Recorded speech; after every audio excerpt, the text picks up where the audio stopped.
Hello everyone. आज से हम लोग हमारे कंप्यूटर का सबसे पहला सेशन स्टार्ट करने जा रहे हैं। स्टैंडर्ड 12 का सबसे पहला चैप्टर कंपोजर का यूज करके एचटीएमएल के अंदर फॉर्म क्रिएट कैसे करना है। यस, हम लोग क्या करेंगे, एचटीएमएल के अंदर फॉर्म क्रिएट करेंगे, वो भी कंपोजर का यूज करके। तो मुझे एक बात बताओ, कभी आप लोगों ने इंटरनेट के ऊपर कभी कोई ऑनलाइन फॉर्म फिलअप किया है? कोई भी ऑनलाइन फॉर्म, जैसे कि फॉर एग्जांपल हम लोगों को अगर गूगल के अंदर अपनी आईडी क्रिएट करनी हो, तो गूगल के अंदर आईडी क्रिएट करने के लिए भी गूगल हमारे पास से एक छोटा सा फॉर्म भरवाता है। उस फॉर्म के अंदर हम लोग हमारा नाम, हमारी सरनेम, हमारी बर्थ डेट, हमारा जेंडर, हमारी सारी इंफॉर्मेशन हम लोग क्या करते हैं, फिलअप करते हैं। सो फॉर्म के अंदर सारी इंफॉर्मेशन फिलअप करने के बाद जब हम लोग उस फॉर्म को सबमिट करते हैं तो हमारी सारी इंफॉर्मेशन फॉर्म के द्वारा गूगल तक पहुंचती है और गूगल हम लोगों को एक जीमेल आईडी क्रिएट करके देता है। मतलब आपका जीमेल आईडी क्रिएट करना कब पॉसिबल हुआ? जब आपने आपकी सारी इंफॉर्मेशन उस फॉर्म के द्वारा गूगल तक पहुंचाई। अगर फॉर्म नहीं होता तो हम लोग हमारी इंफॉर्मेशन गूगल तक नहीं पहुंचा पाते। तो फॉर्म एक ऐसा जरिया है जिसके द्वारा हम लोग हमारी इंफॉर्मेशन गूगल तक पहुंचा सकते, कोई भी कंपनी तक पहुंचा सकते, उसके बाद ही हमारी आईडी जनरेट हुई। तो सोचने वाली बात यह है कि इंटरनेट के ऊपर ये फॉर्म बनते कैसे हैं। ओके, तो हम लोग इसी तरह का एक फॉर्म आज सीखने वाले कि फॉर्म बनता कैसे है, फॉर्म जनरेट कैसे होते हैं, फॉर्म क्रिएट कैसे होते हैं, फिर फॉर्म को क्रिएट करके हम लोग इंटरनेट के ऊपर अपलोड कैसे कर सकते हैं, होस्ट कैसे कर सकते हैं। बराबर, तो हमें स्टैंडर्ड 12 के फर्स्ट चैप्टर के अंदर यही बताया गया है कि हम लोगों को फॉर्म क्रिएट कैसे करना है। इंटरनेट के ऊपर डिफरेंट डिफरेंट टाइप्स के बहुत सारे फॉर्म्स होते हैं। अभी जैसे मैंने आपको गूगल का एग्जांपल बताया जीमेल आईडी के लिए, उसी तरह अगर आपको फेसबुक के अंदर भी अगर अपना अकाउंट क्रिएट करना है तो वहां पे भी आपको एक सिंपल सा फॉर्म भरना पड़ेगा, जिसके बाद फिर हमारी फेसबुक के ऊपर आईडी क्रिएट हो जाती है। चलो गूगल और फेसबुक का एग्जांपल छोड़ो, अगर आप लोगों को ट्रेन की टिकट बुक करनी है, ट्रेन की टिकट बुक करनी है, प्लेन की टिकट बुक करनी है, तो ट्रेन की टिकट बुक करने के लिए भी IRCTC, okay, Indian railway catering tourism corporation, IRCTC जो ये ट्रेन की वेबसाइट है, ये हमारे पास से एक छोटा सा फॉर्म फिलअप करवाएगी कि कितने पैसेंजर्स, कितने लोग ट्रेन से ट्रैवलिंग करने वाले हैं। तो हम लोग क्या करते हैं, एडवांस में एक फॉर्म फिलअप करके रखते हैं। हम लोग अपनी टिकट बुक करने के लिए हम लोग क्या करते हैं, इंटरनेट के ऊपर जाके ट्रेन की वेबसाइट पे एक फॉर्म फिलअप करते हैं। तो फॉर्म फिलअप करने के बाद हमारी इंफॉर्मेशन IRCTC के पास पहुंचती है, तब जाके हमारी ट्रेन का टिकट बुक होता है, हमारी ट्रेन का टिकट कंफर्म होता है। मतलब क्या है कि इंटरनेट के ऊपर ऑनलाइन फॉर्म भरना, ओके, जैसे कि अभी फॉर एग्जांपल अगर आपको किसी स्कूल या कॉलेज में एडमिशन लेना है तो स्कूल और कॉलेज में एडमिशन लेने के लिए भी उन लोगों के पास एक एडमिशन फॉर्म होता है। तो एडमिशन फॉर्म फिलअप करने के बाद उस स्टूडेंट की इंफॉर्मेशन उस स्कूल और कॉलेज के पास पहुंच जाती है। ओके, तो मतलब क्या है कि डिफरेंट डिफरेंट टाइप्स के फॉर्म्स आप लोगों को इंटरनेट के ऊपर देखने को मिलेंगे। अगर आपको अपना पैन कार्ड जनरेट करना है तो भी ऑनलाइन फॉर्म भरना पड़ता है। अगर आप लोगों को घर पे बैठे बैठे अपना आधार कार्ड क्रिएट करना है तो भी ऑनलाइन फॉर्म भरना पड़ता है। मतलब आप कितनी सारी चीजें घर पे बैठे ऑनलाइन फॉर्म फिलअप करके कर सकते हो। अब देखना यह है कि इंटरनेट के ऊपर ये फॉर्म बनते कैसे हैं। तो हम लोग इस चैप्टर में यही सीखने वाले हैं कि इंटरनेट के ऊपर जो फॉर्म हम लोग फिलअप करते हैं ये फॉर्म क्रिएट कैसे किया जाए। तो फॉर्म को क्रिएट करने के लिए हमारे चैप्टर के अंदर जो सॉफ्टवेयर का नाम दिया गया है वो है कंपोजर। मतलब ऐसे तो बहुत सारे डिफरेंट डिफरेंट टाइप्स के वे है फॉर्म क्रिएट करने के, लेकिन हम लोग हमारे सिलेबस के हिसाब से पढ़ेंगे। हमारे सिलेबस के अंदर, हमारी स्टैंडर्ड 12 की बुक के अंदर हम लोगों को जो सॉफ्टवेयर सजेस्ट किया गया, हम लोगों को जो सॉफ्टवेयर सीखना है उसका नाम है कंपोजर। इसका मतलब क्या है कि हम लोग कंपोजर के अंदर फॉर्म क्रिएट करेंगे। ऐसा तो देखो, फॉर्म क्रिएट करने के दो डिफरेंट डिफरेंट टाइप के वे हैं। एक है HTML लैंग्वेज, ओके, सो HTML लैंग्वेज का यूज करके भी आप फॉर्म बना सकते हो और कंपोजर का यूज करके भी आप फॉर्म बना सकते हो। हम लोग दोनों सीखने वाले हैं, तो बराबर मैं आपको HTML कोडिंग का यूज करके फॉर्म कैसे बनता है वो भी बताऊंगा और मैं कंपोजर के अंदर फॉर्म कैसे बनता है वो भी बताऊंगा। अभी दोनों में फर्क क्या है। अगर आप HTML का यूज करके फॉर्म बनाओगे तो आप लोगों को बहुत सारा कोड लिखना पड़ेगा, बहुत सारा कोडिंग लिखना पड़ेगा। हम लोगों को HTML के बहुत सारे टैग याद रखने पड़ेंगे, हम लोगों को बहुत सारी मेहनत करनी पड़ेगी। तकरीबन आधा पौन घंटा हम लोग कोडिंग करेंगे तब जाके हमारा फॉर्म जनरेट होगा HTML के अंदर, हाइपर टेक्स्ट मार्कअप लैंग्वेज। और उसी तरह अगर मैं दूसरी बात करूं कंपोजर की, तो कंपोजर के अंदर आपको कोडिंग करने की कोई जरूरत नहीं है।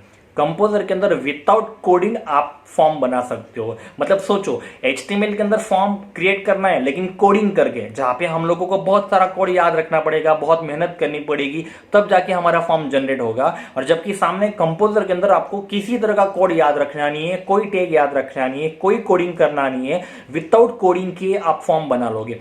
तो सबसे इजी वे कौन सा हुआ? कंपोजर। ओके, क्योंकि अभी बहुत ही इजी वे आ गया है कंपोजर। कंपोजर का यूज करके आप बहुत इजीली फॉर्म क्रिएट कर सकते हो। जहां पे HTML के अंदर कोडिंग करके आधे पौन घंटे में आप फॉर्म क्रिएट करोगे, वही फॉर्म कंपोजर के अंदर 5 से 10 या 15 मिनट के अंदर आप जनरेट कर सकते हो, जिसके अंदर हम लोगों को किसी भी तरह का कोई कोड याद रखना नहीं है, कोई टैग याद रखना नहीं है। इसलिए फॉर्म जनरेट करने के लिए कंपोजर ये सबसे इजी वे है। ओके, तो आज हम लोग इस चैप्टर के अंदर दोनों तरीके सीखेंगे कि HTML का यूज करके फॉर्म जनरेट कैसे होता है वो भी सीखेंगे, और कंपोजर का यूज करके फॉर्म जनरेट कैसे होता है वो भी सीखेंगे। क्योंकि बोर्ड की एग्जाम में सवाल HTML के कोडिंग के ऊपर से भी पूछे जाएंगे और कंपोजर के ऊपर से भी पूछे जाएंगे, बराबर।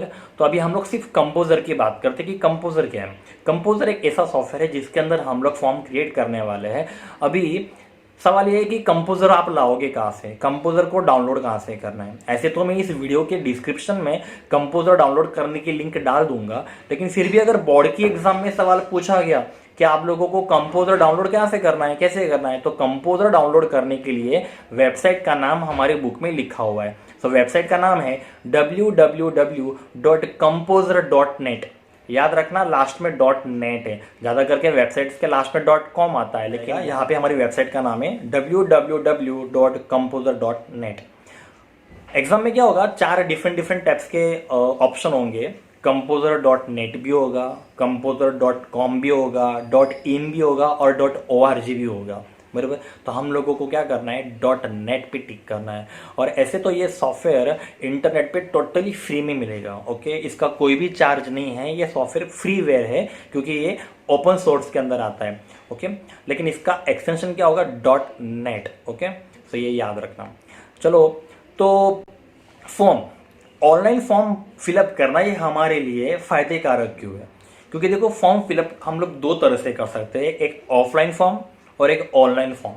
ऑफलाइन फॉर्म मतलब जो पेपर से फिलअप करेंगे, जो पेपर पे आपको फॉर्म फिलअप किया, जो हम लोग पेन से फिलअप करके सबमिट करवाएंगे। अभी उसमें दिक्कत क्या होगी कि फॉर्म भरते समय बहुत सारी चीज़ें ऐसी होगी जो हम लोगों को समझ में नहीं आएगी कि हम लोगों को इसके अंदर क्या फिलअप करना है। तो हम लोग क्या करते हैं, खाली छोड़ देते हैं, क्योंकि फॉर्म के अंदर क्या भरना है मुझे पता ही नहीं चल रहा है। तो हम लोग को क्या करेंगे, खाली छोड़ देंगे। और मान लो कि वही ऑप्शन इंपॉर्टेंट हो जो आपको फिलअप करके देना है, लेकिन आपको पता नहीं चल रहा है, इसलिए आप लोगों ने क्या किया, उसको खाली छोड़ दिया। ओके, तो आप लोग पेन से फॉर्म लिखते जा रहे हो, फिलअप करते जा रहे हो। मे भी हो सकता है कि फॉर्म फिलअप करते समय आपसे कोई गलती हो जाए, बराबर। तो आप पेन से क्या करोगे, उसको कैंसिल कर दोगे, या फिर आप वहाँ पे व्हाइटनर का यूज़ करोगे। सो इस तरह से जब आप फॉर्म फिलअप करोगे और सबमिट करोगे तो हो सकता है कि आपका फॉर्म रिजेक्ट हो जाए, वो सबमिट ना हो, क्योंकि आपने फॉर्म को जिस तरह से आपने गलतियां की हुई है, कुछ ऑप्शन आपने खाली छोड़ दिए हैं, आप लोगों ने पेन से कैंसिल किया हुआ है, व्हाइटनर का यूज़ किया हुआ है। तो इतनी सारी गलतियां करके आप जब आपका फॉर्म सबमिट करते हो तो हो सकता है कि आपका फॉर्म आगे जाके रिजेक्ट हो जाए। तो ये हो गई ऑफलाइन फॉर्म भरने की प्रोसेस। ओके, लेकिन ऑनलाइन फॉर्म भरते समय आपको ऐसी सारी दिक्कतें को फेस करना नहीं पड़ेगा, क्योंकि ऑनलाइन फॉर्म भरते समय आप कोई ऑप्शन खाली छोड़ ही नहीं सकते हो। अगर आपने ऑनलाइन फॉर्म भरते समय कोई ऑप्शन खाली छोड़ा और सबमिट किया तो वो फॉर्म सबमिट होगा ही नहीं, क्योंकि वो फॉर्म, उस फॉर्म के अंदर वो इन्फॉर्मेशन जो आपने खाली छोड़ी हुई है वो इंपॉर्टेंट है और आप उसको खाली छोड़ रहे हो। तो आप ऐसी कंडीशन में अगर आप फॉर्म सबमिट करोगे बिना कुछ लिखे तो वो फॉर्म सबमिट होगा ही नहीं। जब तक आप वो पूरा फॉर्म पूरी तरह से फिलअप नहीं करते हो तब तक वो फॉर्म सबमिट नहीं होगा। एंड सेकंड थिंग, उस फॉर्म के अंदर गलतियां तो होगी ही नहीं, क्योंकि आप इंटरनेट के ऊपर ऑनलाइन फॉर्म भर रहे हो तो गलतियां होना तो पॉसिबल है ही नहीं, बराबर। जैसे कि फॉर एग्जांपल मोबाइल नंबर अगर आपके पास से मांगा गया है तो मोबाइल नंबर के अंदर लोग 10 डिजिट लिखते हैं। तो ऑफलाइन फॉर्म के अंदर हम लोग क्या कर सकते हैं, बाय मिस्टेक 9 डिजिट या 11 डिजिट लिखकर सबमिट कर सकते हैं, लेकिन ऑनलाइन फॉर्म के अंदर ये गलती होना पॉसिबल नहीं है। अगर फॉर्म के अंदर मोबाइल नंबर लिखते समय अगर गलती से आपने 9 डिजिट लिख दिए और आप फॉर्म सबमिट करते हो तो फॉर्म सबमिट नहीं होगा। वो फॉर्म आपको अलर्ट करेगा कि आपने मोबाइल नंबर के अंदर 9 ही डिजिट लिखे हैं, मतलब हम लोगों को हमारी गलती पता चलेगी। या फिर मान लो गलती से अगर आप 11 डिजिट लिखना चाहते हो तो 11 डिजिट लिखा ही नहीं जाएगा, क्योंकि वहां पे सिर्फ 10 नंबर की डिजिट की लिमिट सेट करके रखी होगी, बराबर। तो ऑनलाइन फॉर्म भरते समय आपसे कोई गलती होना पॉसिबल ही नहीं है। जब तक आप पूरा फॉर्म अच्छे से क्लियरली नहीं फिलअप करते हो तब तक वो फॉर्म सबमिट होगा ही नहीं। एंड दो और एक बात है, जैसे कि ऑफलाइन फॉर्म के अंदर आप जब फॉर्म सबमिट करते हो तो आपकी इंफॉर्मेशन सबमिट तो आप कर दोगे, लेकिन कंपनी तक पहुंचते पहुंचते उसको बहुत टाइम लगेगा। जबकि ऑनलाइन फॉर्म के अंदर क्या होगा, फॉर्म फिलअप करने के बाद जैसे ही आप सबमिट करते हो हमारी इंफॉर्मेशन सबसे पहले पहुंचेगी, बराबर। ऑफलाइन फॉर्म में क्या होगा कि कंपनी तक इंफॉर्मेशन पहुंचते पहुंचते काफी टाइम लगेगा, जबकि ऑनलाइन फॉर्म के अंदर आप जब सारी इंफॉर्मेशन सबमिट करोगे तो वो इंफॉर्मेशन कंपनी के पास जल्दी पहुंच जाएगी। तो ऑनलाइन फॉर्म भरने के बहुत सारे बेनिफिट्स हैं। तो आज हम लोग इस चैप्टर में यही सीखने वाले हैं कि इंटरनेट के ऊपर फॉर्म जनरेट कैसे किया जाए। और फॉर्म जनरेट करने के लिए हम लोग यूज करने वाले हैं कंपोजर। कंपोजर नाम का सॉफ्टवेयर है, उसका यूज करके हम लोग फॉर्म जनरेट करने वाले हैं। तो आई थिंक मैंने आपको जितना भी बताया वो आप लोगों को समझ में आ गया हो गया। बहुत सारी इंपॉर्टेंट बातें आपको याद रखनी है, जैसे कि कंपोजर को डाउनलोड करने के लिए वेबसाइट कौन सी है, मैं फिर से रिपीट कर रहा हूँ, ये आपको खास करके याद रखना है, क्योंकि ये सवाल बोर्ड की एग्जाम में पहले पूछा गया है। मे भी हो सकता है कि इस साल भी पूछा जाए। मैं फिर से रिपीट कर रहा हूँ, अगर आपको सवाल पूछा गया कि कंपोजर को डाउनलोड करने के लिए कौन सी वेबसाइट है, तो आपको याद रखना है www.composer.net, जो टोटली फ्री है, इसका कोई भी चार्ज नहीं है। ये इंटरनेट के ऊपर आपको टोटली फ्री मिलेगा, आपको उसका कोई भी पैसा पे नहीं करना है। बस उसका जो भी एमबी होगा, जो भी डेटा होगा वो आपका जाएगा, लेकिन ये सॉफ्टवेयर को आपको कोई भी तरह का पैसा देना नहीं है। ये फ्रीवेयर है, ये ओपन सोर्स में आता है, composer.net। ओके, सो अभी इतना थियरी होने के बाद अभी हम लोग छोटा सा प्रैक्टिकल देख लेते हैं कि कंपोजर का यूज करके हम लोग फॉर्म जनरेट कैसे करेंगे। सो मैं आपको प्रैक्टिकल दिखाने जा रहा हूँ, आप उसको अच्छे से देखना कि मैं कंपोजर के अंदर ऑनलाइन फॉर्म जनरेट कैसे करूँगा। तो चलो देखते हैं प्रैक्टिकल। ओके, तो प्रैक्टिकल करना स्टार्ट करते हैं। डेस्कटॉप स्क्रीन पे आपको कंपोजर का आइकन दिखाई दे रहा है। मैंने मेरे कंप्यूटर के अंदर कंपोजर इंस्टॉल करके रखा हुआ है, तो ये है कंपोजर का आइकन। तो आपको सबसे पहले अपने कंप्यूटर स्क्रीन के ऊपर कंपोजर ऑन करना है। कंपोजर चालू करने के बाद उसकी स्क्रीन कुछ इस तरह से दिखाई देगी, हम लोगों को इसको क्लोज करना है। ओके, आप जब फर्स्ट टाइम कंपोजर स्टार्ट करोगे ना, तो आपके कंपोजर के अंदर इस तरह का एक बॉक्स आएगा, ये रहा, साइट मैनेजर लिखा होगा। ओके, जो कि फर्स्ट अभी मैंने स्टार्ट किया तो वो नहीं था, लेकिन आप जब प्रैक्टिकल करोगे तो मे बी आपके कंप्यूटर के अंदर साइट मैनेजर करके एक ऑप्शन होगा। तो इसे चालू करना हो तो भी F9 और बंद करना हो तो भी F9। अभी मैं मेरे कीबोर्ड से F9 प्रेस करूँगा तो ये चला जाएगा, वापस मैं F9 प्रेस करूँगा तो ये आ जाएगा। तो ये क्वेश्चन बोर्ड के एग्ज़ाम में पहले पूछा गया है कि कंपोजर के अंदर साइट मैनेजर को ऑन करने के लिए कौन सी शॉर्टकट की है। तो याद रखना F9, उसको क्लोज़ करना हो तो भी F9 और ऑन करना हो तो भी F9। फिलहाल इसका यूज़ क्या है वो मैं आपको बाद में बताऊंगा, इसे अभी हम लोग बंद ही रखते हैं। ओके, तो ये हो गया आपका कंपोजर। तो कंपोजर के अंदर अभी हम लोगों को फॉर्म बनाना है। तो सबसे पहली बात तो कंपोजर के अंदर मेनू कितने आते हैं, तो आप काउंट कर सकते हो। यहाँ पे टोटल कंपोजर के अंदर 8 मेनू आते हैं, file, edit, view, insert, format, table, tool और हेल्प। ओके, तो इस तरह का क्वेश्चन भी बोर्ड के एग्जाम में पहले पूछा गया है कि कंपोजर के अंदर टोटल मेनू कितने आते हैं। तो हम लोगों को याद रखना है कंपोजर में टोटल 8 मेनू आते हैं, बराबर। लेकिन हम लोगों को इन 8 मेनू में से आज ज़्यादा करके सिर्फ 2 ही मेनू यूज़ करने हैं, एक तो है इंसर्ट एंड सेकंड ऑप्शन है फॉर्मेट। ज़्यादा करके हम पूरे प्रैक्टिकल में सिर्फ और सिर्फ इंसर्ट का ही यूज़ करने वाले हैं, फॉर्मेट का यूज़ हम लोग बहुत कम करेंगे, इसलिए आपको पूरा प्रैक्टिकल याद रखने में बहुत आसानी होगी। तो चलो प्रैक्टिकल करना स्टार्ट करते हैं। अभी आप देख पा रहे हो मेरी कंप्यूटर की स्क्रीन पूरी तरह से वाइट कलर की दिखाई दे रही है। तो हम लोग फॉर्म क्रिएट करने से पहले उसका बैकग्राउंड कलर सिलेक्ट करेंगे। आप जब फॉर्म जनरेट करोगे, आप जब कंपोजर के अंदर फॉर्म क्रिएट करोगे, तो हम सबसे पहले उसका बैकग्राउंड कलर सिलेक्ट करेंगे। तो फॉर्म के अंदर का बैकग्राउंड कलर चेंज करना हो या बदलना हो या न्यू कलर पिकअप करना हो, तो आपको उसके लिए सबसे पहले फॉर्मेट के अंदर जाना है। तो फॉर्मेट के अंदर जाना है। फॉर्मेट के अंदर सेकंड लास्ट ऑप्शन होगा यहाँ पे पेज कलर एंड बैकग्राउंड। मैं फिर से बता रहा हूँ, आप लोगों को फॉर्म क्रिएट करते समय अगर बैकग्राउंड कलर करना हो तो बैकग्राउंड कलर करने के लिए आपको फॉर्मेट के अंदर जाना है। फॉर्मेट के अंदर यहाँ पे एक ऑप्शन होगा पेज कलर एंड बैकग्राउंड, आपको यहाँ पे क्लिक करना है। यहाँ पे क्लिक करने के बाद कुछ इस तरह का एक बॉक्स आएगा, यहाँ पे 2 रेडियो बटन आपको दिखाई देंगे। उसमें से सेकंड ऑप्शन होगा यूज़ कस्टम कलर। हम लोगों को यूज़ कस्टम कलर पे क्लिक करना है। यूज़ कस्टम कलर पे क्लिक करने के बाद उसके अंदर सबसे आखिरी वाला ऑप्शन होगा बैकग्राउंड, जहाँ पे अभी आप वाइट कलर देख पा रहे हो। तो तो हम लोगों को यहाँ पे बैकग्राउंड के ऊपर क्लिक करना है। जैसे ही आप बैकग्राउंड पे क्लिक करोगे तो एक कलर का बॉक्स आएगा।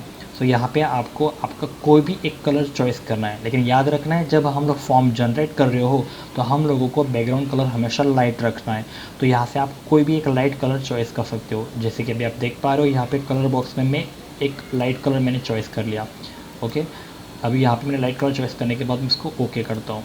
ओके करने के बाद हम लोगों को यहाँ पे दूसरा ओके करना है। तो आप देख पा रहे हो पूरे पेज का कलर लाइट कलर में मैंने येलो कलर में कर दिया। ओके, आप इस तरह से कोई भी कलर कर सकते हो। मैं फिर से ये प्रैक्टिकल बता रहा हूँ। आपको बैकग्राउंड कलर चेंज करने के लिए फॉर्मेट के अंदर जाना है। फॉर्मेट के अंदर एक ऑप्शन होगा पेज कलर एंड बैकग्राउंड। ये क्वेश्चन भी बोर्ड के एग्जाम में पहले पूछा गया है कि कंपोजर के अंदर बैकग्राउंड कलर करने के लिए कौन से मेनू में जाना पड़ता है। तो याद रखना है फॉर्मेट।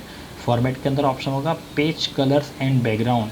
इसके अंदर use custom colour, use custom colour के अंदर आखिरी वाला ऑप्शन है बैकग्राउंड। बैकग्राउंड पे क्लिक करना है। फिर जो कलर बॉक्स आएगा इसमें से आप कोई भी लाइट कलर चॉइस करके सिलेक्ट करके ओके करना है। सेकंड टाइम ओके करना है। सो आपने जो भी कलर चॉइस किया होगा वो आपके कंपोजर के अंदर आ जाएगा। तो चलो ये तो हो गया, हम लोगों ने बैकग्राउंड कलर सेलेक्ट कर लिया। सो अभी हम लोग फॉर्म बनाना स्टार्ट करते हैं। तो फॉर्म बनाने के लिए हमारे फॉर्म के अंदर का सबसे पहला कंटेंट होगा फर्स्ट नेम। तो उसके लिए मैं क्या करता हूँ, मेरा कैप्स लॉक ऑन रखता हूँ, जिससे मैं जो भी टाइप करूँगा वो सब कुछ कैपिटल में होगा। मैंने मेरे कीबोर्ड के अंदर कैप्स लॉक ऑन कर दिया है। सो यहाँ पे देखो आपको दो तरह के ए दिखाई दे रहा है। तो यहाँ पे एक छोटा ए और एक बड़ा ए। सो बड़े ए पे क्लिक करोगे तो क्या होगा, फ़ॉन्ट की साइज़ बड़ी होगी। छोटे पे क्लिक करोगे तो फ़ॉन्ट की साइज़ छोटी होगी। सो फिलहाल यहाँ पे मैं फ़ॉन्ट की साइज़ बड़ी कर ले रहा हूँ। तो यहाँ पे अभी मैं मेरे फॉर्म का सबसे पहला कंटेंट टाइप करने जा रहा हूँ, जो है फर्स्ट नेम। ओके, तो इस तरह से आपको फर्स्ट नेम पहले टाइप करना है। अभी फर्स्ट नेम क्या करना है, एक्चुअली इसकी साइज़ बहुत ज़्यादा बड़ी हो गई है, तो मैं फर्स्ट नेम फिर से सिलेक्ट करके यहाँ से उसकी साइज़ कम कर लेता हूँ। तो ये हो गया फर्स्ट नेम छोटा। ओके, तो फर्स्ट नेम टाइप करने के बाद आपको क्या करना है, इस तरह से स्पेस छोड़ना है। ओके, फिर बाद में मैंने बीच में एक कॉलन, कीबोर्ड से कॉलन प्रेस करना है, फिर स्पेस छोड़ना है। और यहाँ पे आपको क्या करना है, फर्स्ट नेम के लिए एक टैग बॉक्स बनाना है। जैसे कि अभी फर्स्ट नेम ये तो कंटेंट हुआ, लेकिन फर्स्ट नेम फॉर एग्जांपल कि अगर हमें हमारा नाम लिखना है तो हम लोग हमारा नाम लिखेंगे कहाँ पे, तो हमारा नाम लिखने के लिए हम लोगों को एक टैग बॉक्स बनाना पड़ेगा। तो टैग बॉक्स बनाने के लिए आपको क्या करना है, इंसर्ट में जाना है। फिर से एक बार बता रहा हूँ, अभी मैंने यहाँ पे फर्स्ट नेम टाइप कर लिया है, लेकिन फर्स्ट नेम के बाजू में मुझे यहाँ पे एक टेक्स्ट बॉक्स बनाना है। तो टेक्स्ट बॉक्स बनाने के लिए क्या करना है, आप लोगों को इंसर्ट में जाना है। इंसर्ट के अंदर यहाँ पे एक ऑप्शन होगा फॉर्म, फॉर्म के अंदर यहाँ पे और एक ऑप्शन होगा फॉर्म फील्ड। ओके, फिर से बता रहा हूँ, आप लोगों को क्या करना है, इंसर्ट में जाना है। इंसर्ट के अंदर फॉर्म, फॉर्म के अंदर फॉर्म फील्ड। फॉर्म फील्ड में जाने के बाद आपको कुछ इस तरह का एक बॉक्स दिखाई देगा। तो यहाँ पे सबसे पहले देखो टेक्स्ट लिखा हुआ है, आप इस एरो पे क्लिक करोगे तो आपको बहुत लंबी लिस्ट दिखाई देगी। इसमें से बाय डिफ़ॉल्ट यहाँ पे टेक्स्ट होगा, हम लोगों को टेक्स्ट ही रखना है। यहाँ पे हम लोगों को कोई भी चेंज करना नहीं है। तो यहाँ पे पूछा गया, यहाँ पे दो बॉक्स है, ऊपर लिखा हुआ है फील्ड नेम, नीचे लिखा है इनिशियल वैल्यू। हम लोगों को फील्ड नेम के अंदर क्या करना है, NAME नेम टाइप करना है, बराबर। और इनिशियल वैल्यू में हम लोगों को कुछ भी नहीं लिखना है। रेडी। फिर उसके नीचे मोर प्रॉपर्टीज़ करके एक ऑप्शन होगा, हम लोगों को मोर प्रॉपर्टीज़ में जाना है। यहाँ पे फील्ड साइज पूछा गया है, तो फील्ड साइज के अंदर आप अपने हिसाब से कुछ भी लिख सकते हो। फॉर एग्जांपल कि यहाँ पे मैंने अभी 30 लिखा है, इट मीन्स क्या होगा कि यहाँ पे 30 की साइज़ का टेक्स्ट बॉक्स बनेगा। मतलब टेक्स्ट बॉक्स की साइज़ आप यहाँ से मेंशन कर सकते हो। अगर मैं यहाँ पे 25 करता हूँ तो मेरा जो टेक्स्ट बॉक्स बनेगा वो छोटा बनेगा। अगर मैं 20 करता हूँ तो और छोटा बनेगा, 15 करता हूँ तो और छोटा बनेगा, बराबर। आप यहाँ पे जितनी साइज़ मेंशन करोगे उसके हिसाब से आपका टेक्स्ट बॉक्स बनता जाएगा। तो फिलहाल यहाँ पे मैंने 30 लिखा है, तो मेरा जो टेक्स्ट बॉक्स बनेगा वो 30 की साइज़ का बनेगा। बस इतना करके यहाँ पे ओके कर देना है। तो देखो इस तरह से आपका एक टेक्स्ट बॉक्स बन जाएगा ओके करने के बाद। लेकिन अभी आप इसके अंदर लिख नहीं सकते हो, क्योंकि अभी हम लोग सिर्फ फॉर्म को डिज़ाइन कर रहे हैं, बराबर। इस तरह से करने के बाद आपको 2 बार एंटर करना है। 2 बार एंटर करने के बाद अभी हमारे फॉर्म का सेकंड ऑप्शन है मिडिल नेम। ओके, तो फर्स्ट नेम होने के बाद सेकंड ऑप्शन है मिडिल नेम। मिडिल नेम के बाद आपको फिर से स्पेस छोड़ना है और आपको फिर से कॉलन करना है। एक बात का ख्याल रखना कि ऊपर का कॉलन और नीचे का कॉलन ये एक ही लाइन में होना चाहिए। अगर थोड़ा बहुत आगे पीछे होता है तो चलेगा, बराबर। उसके बाद आपको फिर से स्पेस करना है। ओके, उसके बाद आपको जिस तरह से टेक्स्ट बॉक्स आप लोगों ने फर्स्ट नेम के अंदर बनाया था, बिल्कुल वैसा ही टेक्स्ट बॉक्स आपको मिडिल नेम के अंदर बनाना है। तो यही टेक्स्ट बॉक्स बनाने के लिए हम लोग फिर से इंसर्ट में जाएंगे। इंसर्ट के अंदर फॉर्म में जाएंगे, फॉर्म के अंदर फॉर्म फील्ड में जाएंगे। यहाँ पे टेक्स्ट ऑप्शन जो पहले से था ही वही रहने देंगे। अभी फील्ड नेम के अंदर हम लोग यहाँ पे लिखेंगे मिडिल नेम। जब हम लोगों ने फर्स्ट नेम का बॉक्स बनाया था तब हम लोगों ने सिर्फ नेम लिखा था, लेकिन जब अभी हम लोग मिडिल नेम के लिए बॉक्स बना रहे हैं तो अभी हम लोग यहाँ पे मिडिल नेम लिखेंगे। पिछली साइज़ की तरह यहाँ पे भी हम लोग फील्ड साइज में 30 लिखेंगे जैसे हम लोगों ने पहले लिखा था। रेडी, उसके बाद ओके कर देना है। तो बिल्कुल वैसा ही टेक्स्ट बॉक्स वापस मिडिल नेम के लिए भी बन जाएगा। वापस आप लोगों को 2 बार एंटर करना है। अभी हम लोग हमारे फॉर्म का तीसरा कंटेंट टाइप करेंगे, लास्ट नेम। यहाँ पे भी आपको सेम ऐसा ही बॉक्स बनाना है, बराबर। फर्स्ट नेम के अंदर भी टेक्स्ट बॉक्स आएगा, मिडिल नेम के अंदर भी टेक्स्ट बॉक्स आएगा एंड लास्ट नेम के अंदर भी टेक्स्ट बॉक्स आएगा। तो जिस तरह से आप लोगों ने first name and middle name के अंदर टेक्स्ट बॉक्स बनाया था, बिल्कुल उसी तरह आपको और एक तीसरा टेक्स्ट बॉक्स लास्ट नेम के अंदर बनाना है। तो टेक्स्ट बॉक्स बनाने के लिए हम फिर से इंसर्ट में जाएंगे, इंसर्ट के अंदर फॉर्म में जाएंगे, फॉर्म के अंदर फॉर्म फील्ड में जाएंगे, फॉर्म फील्ड के अंदर यहाँ पे टेक्स्ट ही रखेंगे। यहाँ पे अभी हम लोग लिखेंगे लास्ट नेम, ओके। और बाद में फील्ड साइज में हमेशा की तरह 30, देन ओके। तो सिंपल है, फर्स्ट नेम का टेक्स्ट बॉक्स, मिडिल नेम का text box and last name का टेक्स्ट बॉक्स। मतलब ये 3 टेक्स्ट बॉक्स बनाने की ज़रूरत क्यों पड़ी मैं आपको एक्सप्लेन करता हूँ। जैसे कि फर्स्ट नेम के अंदर हम लोग हमारा नाम लिखेंगे, मिडिल नेम के अंदर हम लोग हमारे फादर का नाम लिखेंगे एंड लास्ट नेम के अंदर हम लोग हमारी सरनेम लिखेंगे। आप इंटरनेट के ऊपर कोई भी फॉर्म फिलअप करते हो और आपको जब कोई फॉर्म दिया जाता है तो उस फॉर्म के अंदर हमारी डिटेल फिलअप करनी होती है। जैसे कि ये 3 ऑप्शन के अंदर हम लोग हमारी इन्फॉर्मेशन फिलअप करते हैं। फर्स्ट नेम में हमारा नाम, मिडिल नेम में फादर का नाम, लास्ट नेम में हमारी सरनेम, ओके। तो तीनों टेक्स्ट बॉक्स बनाने का जो तरीका है वो बहुत ही सिंपल है। ये तीनों टेक्स्ट बॉक्स बनाने के लिए हम लोगों को एक ही जगह पे जाना है, इंसर्ट, फॉर्म, फॉर्म फील्ड, और यहाँ पे हम लोगों को टेक्स्ट रखना है। लेकिन तीनों टेक्स्ट बॉक्स के नाम हर बार बदलते रहेंगे। जैसे कि मैंने फर्स्ट नेम का टेक्स्ट बॉक्स का नाम नेम रखा था, मिडिल नेम के टेक्स्ट बॉक्स का नाम मिडिल नेम रखा था और लास्ट नेम के टेक्स्ट बॉक्स का नाम लास्ट नेम रखा था, ओके। तो 3 टेक्स्ट बॉक्स बनाने के बाद हम लोग वापस आगे बढ़ते हैं। अब हमारे फॉर्म का अगला कंटेंट है जेंडर। जेंडर के बाद आपको स्पेस छोड़ना है, यहाँ पे आपको कॉलन सेट करनी है। अभी जेंडर के अंदर क्या है कि जेंडर के अंदर इस तरह का टेक्स्ट बॉक्स नहीं आएगा।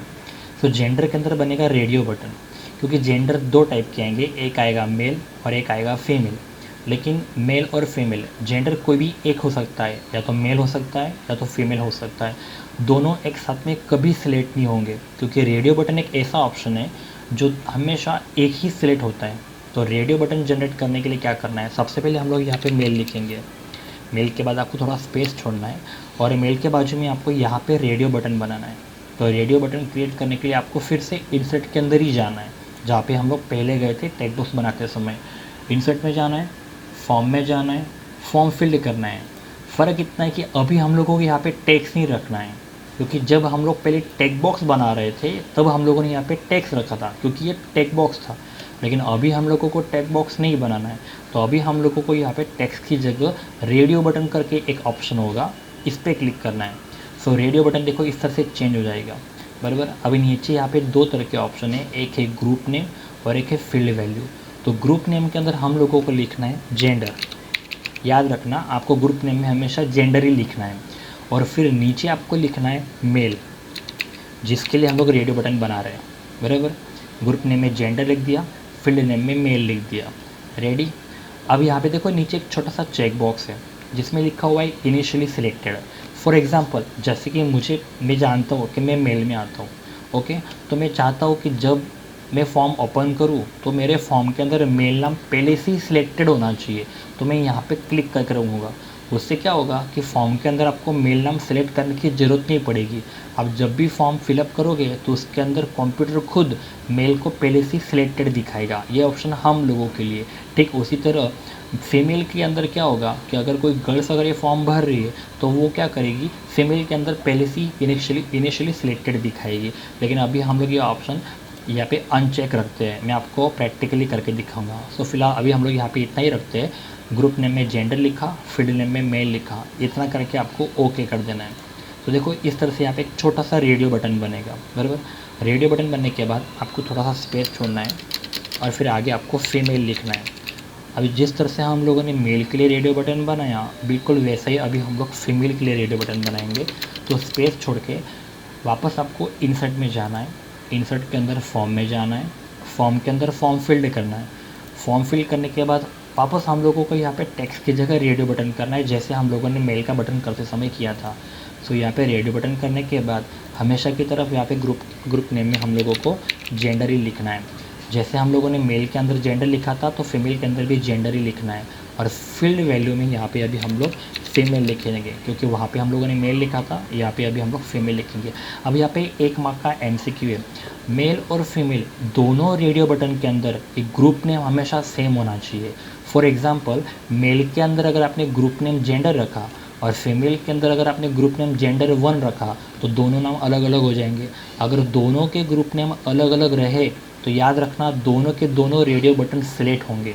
जबकि रेडियो बटन का रूल्स क्या है कि radio button at the time खाली एक ही सिलेक्ट होना चाहिए, या तो वो मेल हो सकता है या तो वो फीमेल हो सकता है, दोनों बटन एक साथ पे क्लिक नहीं होनी चाहिए। लेकिन अगर आप लोगों ने दोनों के ग्रुप नेम अलग अलग रखे होंगे तो कंप्यूटर दोनों पे क्लिक करके दोनों को सिलेक्टेड दिखाएगा। इसलिए ये बात याद रखना कि जब भी आप रेडियो बटन बनाओ तो आपको ग्रुप नेम दोनों का सेम रखना है। तो इस तरह का क्वेश्चन बोर्ड के एग्ज़ाम में पहले पूछा गया है, अभी भी आ सकता है।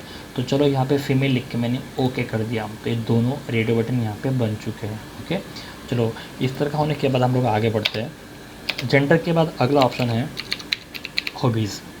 ओके, हॉबीज़ को इस तरह से हम लोग जनरेट करेंगे।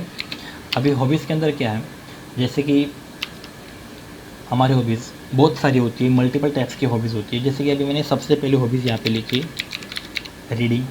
ओके, सो रीडिंग लिखने के बाद जैसे मेल के अंदर हम लोग ने यहाँ पे रेडियो बटन बनाया था, ऐसे रीडिंग के अंदर अभी यहाँ पे रेडियो बटन नहीं बनेगा, यहाँ पे जो बनेगा वो बनेगा चेक बॉक्स, बराबर।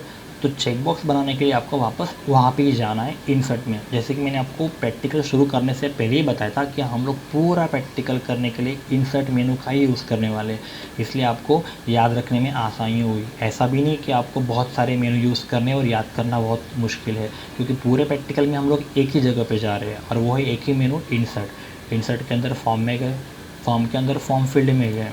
तो यहाँ पे अभी आपको टेक्स्ट की जगह क्या करना है, यहाँ पे एक ऑप्शन होगा चेक बॉक्स। देखो हर बार ऑप्शन बदलते जाएंगे। जब आप टेक बॉक्स बना रहे थे तब हम लोगों ने यहाँ पे टेक्स्ट पसंद किया था, जब हम लोग रेडियो बटन बना रहे थे तब हम लोगों ने यहाँ पे रेडियो बटन सिलेक्ट किया, लेकिन अभी हम लोग यहाँ पे चेक बॉक्स बना रहे हैं तो अभी हम लोग यहाँ पे चेक बॉक्स पसंद करेंगे। ओके, तो यहाँ पे हॉबीज़ के अंदर रीडिंग के अंदर चेक बॉक्स बनाने के लिए आपको सबसे पहले यहाँ पे चेक बॉक्स सिलेक्ट करना पड़ेगा। अभी यहाँ पे फील्ड नेम में, फील्ड नेम के अंदर आपको यहाँ पे लिख देना है HOBBY हॉबी। ओके, और फील्ड वैल्यू के अंदर आप जिसके लिए चेक बॉक्स बना रहे हो, फॉर एग्जांपल मैं चेक बॉक्स रीडिंग के लिए बना रहा हूँ, तो यहाँ पे फील्ड वैल्यू में आपको लिख देना है शॉर्टकट में रीड, बराबर। सो ऊपर लिखा मैंने हॉबी और नीचे लिखा मैंने रीड, इतना करके आप ओके कर दो। अब देखो दोनों में डिफरेंट है, रेडियो बटन राउंड शेप में आता है और चेक बॉक्स स्क्वायर में आता है दोनों में। और सबसे बड़ा डिफरेंट ये है कि रेडियो बटन दो में से एक ही सिलेक्ट होता है, लेकिन चेक बॉक्स ये मल्टीपल सिलेक्ट हो सकते हैं। अभी रेडियो बटन के अंदर क्या होगा, एक तो मेल पे क्लिक करूँगा तो फीमेल पे क्लिक नहीं कर पाऊँगा मैं, और जैसे ही फीमेल पे क्लिक करूँगा तो मेल का क्लिक किया हुआ निकल जाएगा, दोनों एट द टाइम क्लिक नहीं हो सकते। लेकिन चेक बॉक्स में ऐसा नहीं है, चेक बॉक्स हम लोग एक साथ में 3 से 4 पसंद कर सकते हैं, क्योंकि हमारी हॉबीज़ कभी भी एक नहीं होती है, हॉबीज़ मल्टीपल हो सकती है। फॉर एग्जांपल कि मैं रीडिंग भी करता हूँ, मैं डांसिंग भी करता हूँ, मुझे म्यूज़िक सुनने का भी शौक़ है, तो मैं रीडिंग पे भी क्लिक करूँगा, मैं डांसिंग पे भी क्लिक करूँगा, मैं म्यूज़िक पे भी क्लिक करूँगा, तो तीनों पे टिक हो सकता है। लेकिन यहाँ पे ऐसा नहीं, या तो मैं मेल हो सकता हूँ या तो मैं फीमेल हो सकता हूँ, मैं दोनों एक साथ में नहीं हो सकता। इसलिए रेडियो बटन हमेशा एक ही होता है, जबकि चेक बॉक्स से एक साथ में मल्टीपल ऑप्शन हो सकते हैं। तो चलो रीडिंग होने के बाद हम लोग क्या करेंगे, फिर से दूसरी हॉबीज़ जनरेट करेंगे। मैंने यहाँ पे लिख दिया डांसिंग, डांसिंग के बाद स्पेस छोड़ो। जिस तरह से चेक बॉक्स मैंने रीडिंग के लिए बनाया था बिल्कुल वैसा ही चेक बॉक्स आपको डांसिंग के लिए बनाना है। तो हम लोग फिर से इंसर्ट में जाएंगे, इंसर्ट के अंदर फॉर्म में जाएंगे, फॉर्म के अंदर फॉर्म फील्ड के अंदर हम लोग यहाँ पे टेक्स्ट की जगह फिर से पसंद करेंगे चेक बॉक्स। यहाँ पे अभी हम लोग लिखेंगे हॉबी, जैसे हम लोगों ने रीडिंग का बनाया तब किया था। फिर यहाँ पे हम लोगों को शॉर्टकट में लिख देना है डांस। जैसे रीडिंग का चेक बॉक्स बनाते समय हम लोगों ने शॉर्टकट में रीड लिखा था, वैसे डांसिंग का चेक बॉक्स बनाते समय हम लोगों को शॉर्टकट में डांस लिख देना है, देन ओके। देखो इस तरह का चेक बॉक्स डांसिंग का बन गया। अब डांसिंग के बाद वापस और एक तीसरा हॉबीज़ बनाना चाहो तो बना सकते हो। मैंने यहाँ पे लिखा म्यूज़िक, जैसे कि फॉर एग्जांपल मुझे म्यूज़िक सुनने की हॉबीज़ है, तो म्यूज़िक के अंदर भी आप चेक बॉक्स बना सकते हो। फिर से मैं इंसर्ट में गया, फॉर्म में गया, फॉर्म फील्ड में गया, टेक्स्ट की जगह मैंने पसंद किया चेक बॉक्स। देन मैं फिडल नेम में लिख दूंगा HOBBY हॉबी, और यहाँ पे मैं लिख दूंगा शॉर्टकट में मतलब म्यूज़िक। Ready, then okay. तो इस तरह से मैंने यहाँ पे 3 हॉबीज़ का यूज़ किया। आप अगर 3 से ज़्यादा हॉबीज़ लिखना चाहो तो लिख सकते हो, बराबर। तो ये हो गया हमारा कंटेंट। तो फर्स्ट नेम हो गया, मिडिल नेम हो गया, लास्ट नेम हो गया, जेंडर हो गया, हॉबीज़ हो गया, ये सारे कंटेंट है। और इन सब के नाम हैं, जैसे कि ये टेक बॉक्स है, ये भी टेक बॉक्स है, ये टेक बॉक्स है, ऊपर के तीनों टेक बॉक्स है, ये दोनों रेडियो बटन है, और ये तीनों चेक बॉक्स है। तो अभी हम लोग आगे बढ़ते हैं। फिर आगे हमारा ऑप्शन आएगा अभी एड्रेस। सो एड्रेस के लिए क्या होगा, अभी होगा क्या कि जिस तरह का टेक बॉक्स हम लोगों ने first name, middle name, last name के अंदर बनाया हुआ है, वैसा ही टेक बॉक्स में एड्रेस के अंदर अगर बनाना चाहूँ तो नहीं बना सकता। क्यों? क्योंकि फर्स्ट नेम ये एक लाइन, सिंगल लाइन में लिखा जाता है, मिडिल नेम सिंगल लाइन में लिखा जाता है, लास्ट नेम सिंगल लाइन में लिखा जाता है, लेकिन एड्रेस कभी भी सिंगल लाइन का नहीं होता। हमारा एड्रेस ये मल्टीपल लाइन का होता है, जिसके अंदर हम लोग तकरीबन 4 से 5 लाइन लिखते हैं, बराबर। तो ये जो ऑप्शन मैंने first name, middle name, last name में यूज़ किया है, सेम ऐसी टेक बॉक्स में एड्रेस के अंदर नहीं बना सकता, क्योंकि हमारा एड्रेस कभी भी सिंगल लाइन का नहीं होता। तो एड्रेस के लिए जो ऑप्शन आएगा वो थोड़ा अलग आएगा। तो एड्रेस के लिए क्या करना है, आपको इंसर्ट में जाना है, इंसर्ट के अंदर फॉर्म में जाना है।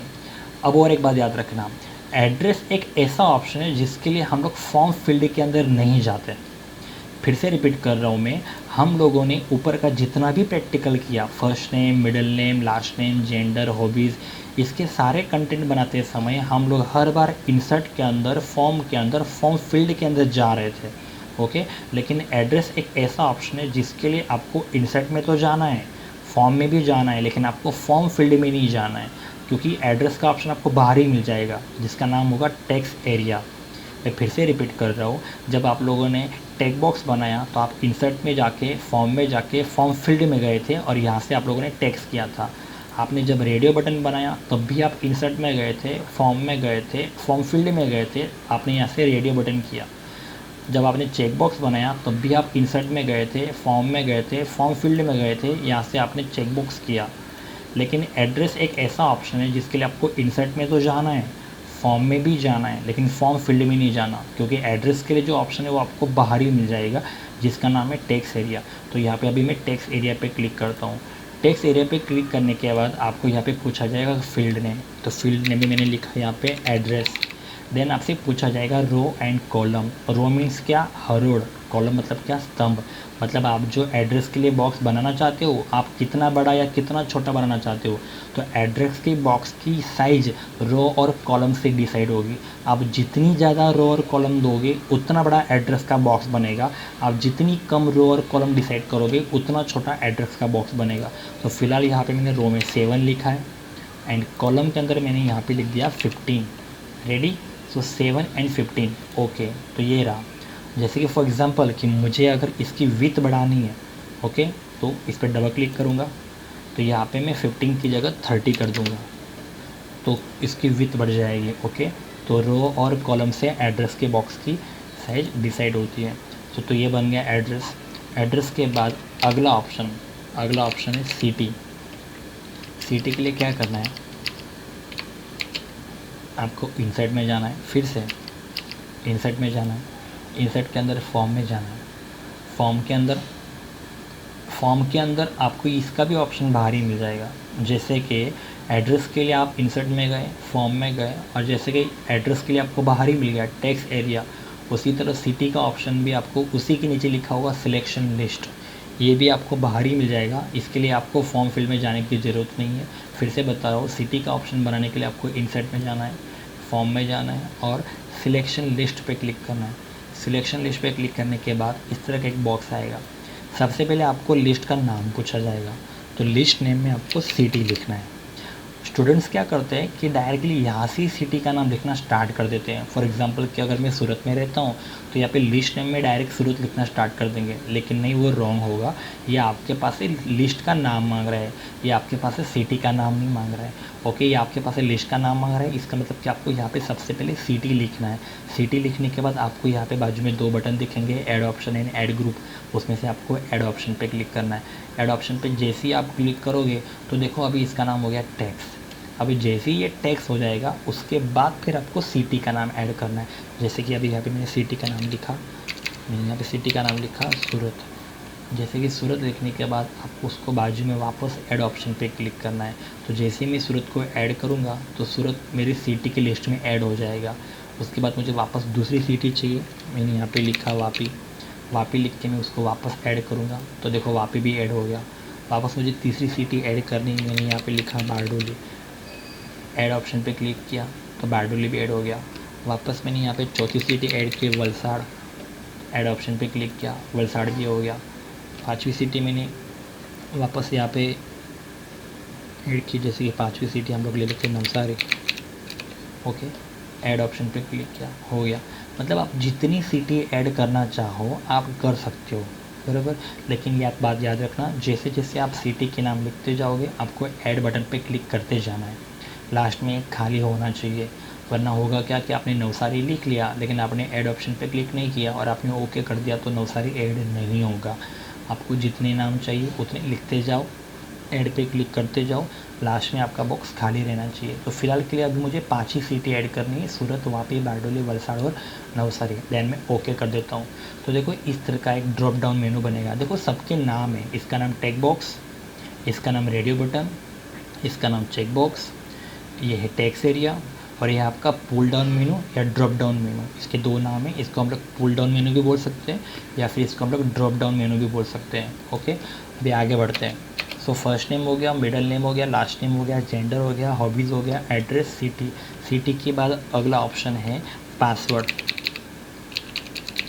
ओके, तो पासवर्ड के लिए क्या करना है, ऐसे तो पासवर्ड ये हमारे फॉर्म का हिस्सा नहीं है लेकिन हमारी बुक में बताया गया है। तो पासवर्ड के लिए क्या करना है आपको, जिस तरह का टेक बॉक्स है ना हम लोगों ने ऊपर बनाया first name, middle name, last name में, वैसा ही टेक बॉक्स पासवर्ड के अंदर बनेगा। ओके, लेकिन दोनों में डिफरेंट क्या होगा आपको बताता हूँ। तो पासवर्ड का बॉक्स बनाने के लिए क्या करना है, इंसर्ट में जाना है, इंसर्ट के अंदर फॉर्म में जाना है, फॉर्म के अंदर फॉर्म फील्ड में जाना है, हमेशा की तरह जब हम लोग पहले गए थे। फॉर्म फील्ड में जाके आपको यहाँ पे टेक्स्ट की जगह पासवर्ड करना है। देखो यहाँ पे सेकंड ऑप्शन पासवर्ड है, बराबर। पहले टेक्स्ट था, अभी पासवर्ड करना है। पासवर्ड करने के बाद आपको यहाँ पे फील्ड नेम में पासवर्ड लिखना है, बराबर। और इनिशियल वैल्यू खाली रखनी है और फील्ड साइज़ हम लोगों को उतनी ही रखनी है जितनी कि हमने इन तीनों की रखी थी। याद करो हम लोगों ने इन तीनों की साइज 30 रखी थी, तो यहाँ पे मैंने 30 रख दिया। देन ओके, तभी आप देख सकते हो ऊपर के 3 बॉक्स और ये बॉक्स दोनों को देखने में आपको बिल्कुल दोनों सेम लग रहे हैं, लेकिन डिफरेंट क्या होगा पता है कि फर्स्ट नेम में जब मैं मेरा नाम लिखूँगा ना तो मेरा नाम दिखेगा, मिडिल नेम में मेरे फादर का नाम लिखूँगा ना तो मेरे फादर का नाम दिखेगा, लास्ट नेम में जब मैं मेरी सरनेम लिखूँगा ना तो मेरी सरनेम दिखेगी, लेकिन जब पासवर्ड में मेरी पासवर्ड डालूँगा तो मेरा पासवर्ड नहीं दिखेगा। मतलब दोनों का लुक सेम है, लेकिन हम लोगों को इन दोनों के बीच का डिफरेंट पता कब चलता है, जब हम उसके अंदर एंट्री करते हैं। मतलब first name, middle name, last name ये हम लोगों को दिखेंगे क्योंकि वो टेक बॉक्स है, क्योंकि इनको बनाते समय हम लोगों ने टेक्स्ट ऑप्शन सिलेक्ट किया था। जबकि पासवर्ड के अंदर हम जब लिखेंगे तो हमें हमारा पासवर्ड नहीं दिखाई देगा, क्योंकि इस बॉक्स को बनाते समय हम लोगों ने पासवर्ड ऑप्शन रखा था। ओके, तो इस तरह से हमारे फॉर्म के सारे कंटेंट मैंने क्लियर कर दिए हैं। ओके, अब लास्ट में ऑप्शन आता है बटन का, क्योंकि फॉर्म फिलअप करने के बाद आखिरी में 2 तरह के बटन्स आपको देखने को मिलेंगे। तो बटन्स के लिए कंटेंट नहीं आता, जैसे कि ये जो मैंने लिखा है first name, middle name, last name, gender, hobbies, इस तरह से बटन के लिए कुछ लिखा नहीं जाता है, उसके लिए सीधा बटन बनता है। तो बटन बनाने के लिए क्या करना है, हम लोगों को इंसर्ट में जाना है, इंसर्ट के अंदर वापस फॉर्म में जाना है, फॉर्म के अंदर फॉर्म फील्ड में जाना है। फॉर्म फील्ड के अंदर जो टेक्स्ट था और टेक्स्ट की जगह आपको यहाँ पे रखना है सबमिट बटन, ऐसा लिखा होगा। तो आप लोगों को क्या करना है, सबमिट बटन पे क्लिक करना है। सबमिट बटन पे क्लिक करने के बाद यहाँ पे जो 2 बॉक्स दिखाई दे रहे हैं, ऊपर के बॉक्स में आपको लिखना है SUBMIT सबमिट, और नीचे भी आपको लिखना है SUBMIT सबमिट। दोनों में सबमिट लिखकर आपको ओके कर देना है। इस तरह का सबमिट का बटन बन जाएगा। फिर आपको थोड़ा और स्पेस छोड़ना है और उसी के बाजू में आपको दूसरा और एक बटन बनाना है रीसेट का। सो रीसेट का बटन बनाने के लिए आपको फिर से वहाँ पे ही जाना है, इंसर्ट के अंदर फॉर्म के अंदर फॉर्म फील्ड के अंदर टेक्स्ट की जगह आपको रखना है रीसेट बटन सेलेक्ट करने के बाद इन दोनों बॉक्स में आपको रीसेट लिखना है। जिस तरह से हम लोगों ने सबमिट के टाइम पे सबमिट लिखा था, इस तरह हमें यहाँ पे रीसेट लिखना है। अगर स्पेलिंग में भूल हो गई तो आपका बटन नहीं बनेगा। रिसेट रिसीव करके ओके कर दो। तो बस इस तरह से हमारा फॉर्म कंप्लीट हो चुका है। फिर 2 बटन का मीनिंग क्या है वो भी मैं आपको समझा देता हूँ। हम लोग सबमिट पे क्लिक कब करते पता है कि जैसे कि अभी मैंने पूरा फॉर्म भरा, पूरा फॉर्म भरने के बाद जब मुझे ऐसा लगा कि मेरा फॉर्म कंप्लीट है, मेरे फॉर्म के अंदर कोई भी भूल नहीं है, किसी भी तरह की भूल नहीं है, मेरा फॉर्म कंप्लीट है, मैंने जो भी कुछ लिखा हुआ है वो परफेक्ट है, तो आप सबमिट कर सकते हो। और सबमिट करते ही क्या होगा कि आपके फॉर्म की इन्फॉर्मेशन कंपनी तक, गूगल तक, मतलब जो भी आप फॉर्म भर रहे हो वहाँ तक पहुँच जाएगी। लेकिन रिसेट का मतलब क्या है, मतलब कि जैसे कि आप फॉर्म भर रहे हो और फॉर्म भरते समय आपसे कुछ गलती हो गई और आप ये फॉर्म फिर से भरना चाहते हो, तो आप रिसेट पे क्लिक करोगे तो आपका फॉर्म पूरा खाली हो जाएगा। खाली मतलब इसके अंदर की भरी हुई सारी इन्फॉर्मेशन क्लियर हो जाएगी और आप इसी फॉर्म को वापस दोबारा नए से भर पाओगे। तो रिसेट पे कब क्लिक करना है, जब हम लोगों को यही फॉर्म फिर से भरना हो, ओके। और सबमिट पे कब क्लिक करना है, जब आपका फॉर्म आपने पूरी तरह से भर दिया है और आपको ऐसा लग रहा हो कि मेरा फॉर्म कंप्लीट है, इसके अंदर कोई भूल नहीं है और इस फॉर्म को मैं सबमिट करना चाहता हूँ, तो ही सबमिट करें। सो इस तरह से हम लोग कंपोज़र के अंदर फॉर्म डिज़ाइन कर सकते हैं। सो आप लोगों ने देखा होगा पूरे प्रैक्टिकल के अंदर सिर्फ और सिर्फ मैंने इंसर्ट मेनू का ही यूज़ किया है। जितनी भी ऑप्शन बनाए, जैसे कि सिर्फ 2 ऑप्शन ऐसे थे, एक एड्रेस और एक सिटी, इन दोनों को बनाने के लिए इंसर्ट में तो गया, फॉर्म में भी गया, लेकिन ये दोनों ऑप्शन मुझे बाहर ही मिल गए। जैसे कि एड्रेस के लिए था टेक्स्ट एरिया और सिटी के लिए था सिलेक्शन लिस्ट। अदरवाइज़ बाकी सारे ऑप्शन बनाने के लिए हम लोग फॉर्म फील्ड के अंदर जा रहे थे। सो बहुत ही इजी प्रैक्टिकल है, बहुत ही आसान प्रैक्टिकल है। ये प्रैक्टिकल अगर आप करना चाहो तो 10 से 5 मिनट में ख़त्म हो सकता है। ये तो अभी हम लोग एक्सप्लेन कर रहे हैं इसलिए टाइम लग रहा है। तो फॉर्मेट मेनू का हम लोगों ने सिर्फ क्यों यूज़ किया, कलर करने के लिए। जैसे कि मैंने जब कंपोज़र स्टार्ट किया तो आपको मैंने सबसे पहले यही बात बताई कि कंपोज़र के अंदर बैकग्राउंड कलर कैसे चेंज करते हैं। फॉर्मेट के अंदर जाना है, पेज कलर एंड बैकग्राउंड पे क्लिक करना है, यूज़ कस्टम कलर पे क्लिक करना है, आखिरी में एक ऑप्शन होगा बैकग्राउंड, यहाँ पे क्लिक करना है, या फिर कोई भी एक लाइट कलर चॉइस करके ओके करके कलर करना है।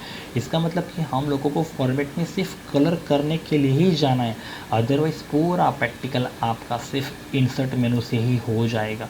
इसका मतलब कि आपको ये प्रैक्टिकल याद रखना कितना आसान हो जाएगा। एंड सेकेंड थिंग, इस पूरे प्रैक्टिकल का जो कोड है, HTML कोड जिसे हम बोलते हैं, सोर्स कोड जिसे बोलते हैं, तो देखो कंपोज़र के अंदर नीचे ऐसे 4 ऑप्शन होंगे, नॉर्मल, HTML टैग, सोर्स और प्रीव्यू। तो आप सोर्स पे क्लिक करोगे तो अभी हमने जो फॉर्म बनाया उसका कोडिंग कंप्यूटर ने खुद अपने आप जनरेट कर दिया। तो ये हमारे फॉर्म का सोर्स कोड है। इसके ऊपर अभी हम लोग बाद में बात करेंगे, लेकिन अभी जो हम लोगों ने वर्क किया वो हम लोगों ने नॉर्मल पे किया, तो ये नॉर्मल व्यू है। तो चलो, ये तो अभी हम लोगों ने सिर्फ फॉर्म को डिज़ाइन किया, अभी इसको हम लोग वर्क करवाना है, मतलब इसको हम लोगों को वर्क करना है, इस पर हम लोगों को काम करना है। तो सबसे पहले अभी हम लोग इस फॉर्म को सेव करेंगे। सेव करने के लिए आपको फाइल में जाना है, फाइल में जाके आपको सेव पे क्लिक करना है। सेव पे क्लिक करने के लिए सबसे पहले आपको आपके पास पेज टाइटल मांगा जाएगा, ओके। तो पेज टाइटल में मैंने यहाँ पे लिख दिया है FORM फॉर्म लिख के मैंने ओके कर दिया। उसके बाद वो आपको सेव करने के लिए पूछेगा, मतलब सबसे पहले आपके पास से टाइटल मांगेगा, देन उसके बाद सेव के लिए पूछेगा। अब ये सेव के लिए पूछ रहे हैं तो मैं यहाँ पे डेस्कटॉप पे जाता हूँ। डेस्कटॉप पे जाके यहाँ पे मैं फ़ाइल का नाम देता हूँ। जैसे कि मैंने यहाँ पे फ़ाइल का नाम दे दिया वशिष्ठा.html। ये भी एक मोस्ट टाइम पे MCQ है कि जब भी हम लोग हमारे फॉर्म को सेव करेंगे तो आप नाम चाहे कुछ भी दे दो, आप आपका नाम भी दे सकते हो, लेकिन उसका एक्सटेंशन .html लिखना कंपलसरी है। आप HTML लिखो या खाली HTM लिखो तो भी चलेगा। HTML means hypertext markup language. Then आपको यहाँ पे .html करके फ़ाइल को सेव कर देना है। तो अभी ये मेरी फ़ाइल डेस्कटॉप पे सेव हो गई होगी। चलो अभी हम लोग इसका आउटपुट चेक करते हैं। अभी कुछ देर के लिए अभी मैं कंपोज़र को मिनिमाइज़ करता हूँ। मिनिमाइज़ करने के बाद देखो ये रही वशिष्ठ वाली फ़ाइल जो अभी मैंने सेव की .html करके। अभी आपको इस फाइल के ऊपर राइट क्लिक करना है, राइट क्लिक करके ओपन विथ, मैं गूगल क्रोम के ऊपर उसको ओपन करूँगा। तो देखो ये हो गया मेरा आउटपुट। आप यहाँ पे नाम लिख सकते हो, जैसे कि मैंने यहाँ पे नाम लिखा। यहाँ पे आप अपने फादर का नाम लिख सकते हो, यहाँ पे मैंने फादर का नाम लिखा। यहाँ पे आप अपनी सरनेम लिख सकते हो, यहाँ पे मैंने सरनेम लिखी। जेंडर के अंदर या तो मेल या तो फीमेल। आप एक चीज़ नोट करो, मैं मेल पे क्लिक करता हूँ तो फीमेल का क्लिक निकल जाता है, मैं फीमेल पे क्लिक करता हूँ तो मेल का क्लिक निकल जाता है। दो में से एट द मोमेंट कोई भी एक ही क्लिक होगा, बराबर, क्योंकि रेड बटन का ये रूल्स है। कि radio button at the moment एक ही होता है, लेकिन नीचे के जो चेक बॉक्स है वो मल्टीपल क्लिक हो सकते हैं। उसमें रेडियो बटन वाला रूल्स अप्लाई नहीं होगा। इसमें आप चाहो तो तीनों की तीनों रख सकते हो, तीनों की तीनों निकाल भी सकते हो। रेडी। सो ये हो गया मेरा एड्रेस हो गया। आप चाहो तो जितना लंबा एड्रेस लिखना चाहो लिख सकते हो। ये हो गई सिटी के अंदर जितनी सिटी हम लोगों ने ऐड की थी वो सारी आ गई है, सूरत, वापी, बारडोली, वलसाड़ एंड नवसारी। रेडी। तो ये हो गया। देन पासवर्ड में आप कुछ भी लिखो, वो पासवर्ड आपको दिखाई नहीं देगा, इस तरह से डॉट के फॉर्मेट में आएगा। एंड देन आप सबमिट करोगे तो आपका फॉर्म सबमिट हो जाएगा। लेकिन फ़िलहाल अभी ये फॉर्म मेरा सबमिट नहीं होगा, क्योंकि ये हम लोगों ने सिर्फ फॉर्म की डिज़ाइन बनाई हुई है। इसको भी प्रॉपरली वर्क करवाने के लिए हम लोगों को इसके अंदर जावा का कोड यूज़ करना पड़ेगा, जो कि उसके अगले चैप्टर में है। इस चैप्टर में हम लोगों को सिर्फ इतना ही सीखना है कि कंपोज़र के अंदर फॉर्म क्रिएट कैसे होता है। इस फॉर्म को अगर हम लोगों को इंटरनेट की तरह प्रॉपरली वर्क करवाना है तो हम लोगों को इसके अंदर जावास्क्रिप्ट की कोडिंग ऐड करनी पड़ेगी, जो हम लोग इसके अगले चैप्टर में सीखने वाले हैं। लेकिन अभी हमें इस चैप्टर में सिर्फ इतना ही सीखना है कि कंपोज़र का यूज़ करके फॉर्म जनरेट कैसे होता है। तो आई होप कि आपको समझ में आ गया होगा कि मैंने पूरा फॉर्म किस तरह से बनाया। बराबर, आप लोगों ने इंटरनेट पे इस तरह के फॉर्म्स देखे होंगे। ये सारे कंटेंट इस सब के नाम होते हैं: tag box, radio button, check box, text area, pull down menu, password का बॉक्स है, सबमिट है एंड रीसेट है। ओके, तो आई होप कि आपको ये प्रैक्टिकल समझ में आया होगा। इस प्रैक्टिकल की बहुत सारी IMP बातें याद रखना। कंपोज़र की फाइल को सेव करते समय हमेशा उसका एक्सटेंशन .html होना ज़रूरी है। ओके, तो देखा आप लोगों ने कितना आसान था कंपोजर का यूज करके फॉर्म क्रिएट करना। यस, आप लोगों ने पूरे प्रैक्टिकल में देखा होगा कि पूरे प्रैक्टिकल करते समय कंपोजर के अंदर मैंने सिर्फ 8 मेनू में से 2 ही मेनू यूज किए, एक इंसर्ट और एक फॉर्मेट। जबकि पूरा प्रैक्टिकल इंसर्ट मेनू में जाके खत्म हो सकता है। मैंने पूरा प्रैक्टिकल करते समय ज़्यादा करके सिर्फ इंसर्ट मेनू का यूज़ किया है, जबकि फॉर्मेट का यूज़ मैंने सिर्फ बैकग्राउंड कलर चेंज करने के लिए किया था। यस, अगर आपको कंपोजर के अंदर बैकग्राउंड कलर चेंज करना है तो उसके लिए आपको फॉर्मेट मेनू के अंदर जाना है। ये सवाल बोर्ड की एग्जाम में पहले पूछा गया है, अभी भी आ सकता है, तो आपको याद रखना है। अगर ये सवाल फिर से पूछा गया कि कंपोजर के अंदर बैकग्राउंड कलर चेंज करने के लिए हम लोगों को कौन से मेनू को यूज़ करना होता है, तो आपको जवाब टिक करना है फॉर्मेट मेनू के अंदर जाके हम लोग कंपोजर के अंदर का बैकग्राउंड कलर चेंज कर सकते हैं। बराबर, तो ये तो था कंपोजर का यूज करके फॉर्म क्रिएट करना। अब उसके अगले सेशन के अंदर मैं आपको बताऊंगा कि HTML का यूज करके फॉर्म क्रिएट कैसे होता है, क्योंकि मैंने आपको पहले ही बताया था फॉर्म क्रिएट हम 2 तरह से कर सकते हैं, एक कोडिंग के साथ और एक कोडिंग के बिना। कोडिंग के बिना मतलब कंपोजर के अंदर, और कोडिंग के साथ मतलब HTML कोडिंग के साथ। तो अभी जो आज हम लोगों ने प्रैक्टिकल किया वो था विदाउट कोडिंग, कोडिंग के बिना कंपोजर के अंदर। अभी इसके अगले सेशन के अंदर हम लोग कोडिंग के साथ मतलब कोडिंग का यूज करके HTML के अंदर फॉर्म जनरेट करेंगे। तो आज के सेशन के लिए इतना ही, अगले सेशन में बहुत ही जल्द मिलते हैं। तब तक के लिए गुड बाय, टेक केयर।